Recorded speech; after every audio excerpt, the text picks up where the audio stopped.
bueno, diferentes personas a nivel propio, trabajamos en diferentes movimientos populares, hemos visto que en los últimos años la situación aquí en Pamplona, en Iruña, pues va de mal en peor.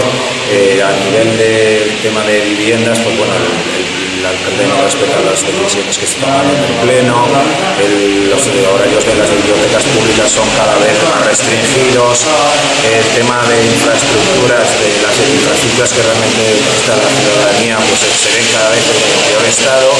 Y bueno, a esto hay que añadirle que el alcalde de la ciudad de Mallá está implicado por el tema de las viviendas de la Navarra.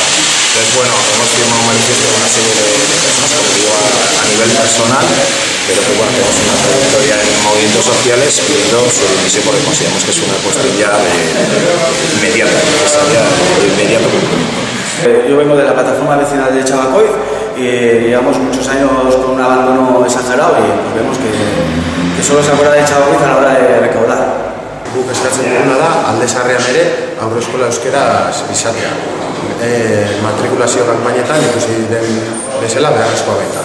Bueno, azken urteetan etxebizitza eskubidea gero eta gehiago urratu da, baina, bueno, azken bizpahiru urteetan ja kontua ez da etxebizitzaren eskubidea ez izatea, baizik eta etxebizitza zutenei kentzen dietela bere etxea, ez? Gero eta kasu gehiago ezagutzen ari gara eta ikusten dugu udaletxetik ez dagoela irtenbiderik. Alkate honek ez du ematen irtenbiderik eta gainera ez du betetzen osoko bilkuran erabakitzen diren emozioak edo eskatzen diren neurriak. Horregaitik etorri gara Enrique Mayaren alkatea dimisioa eskatzera.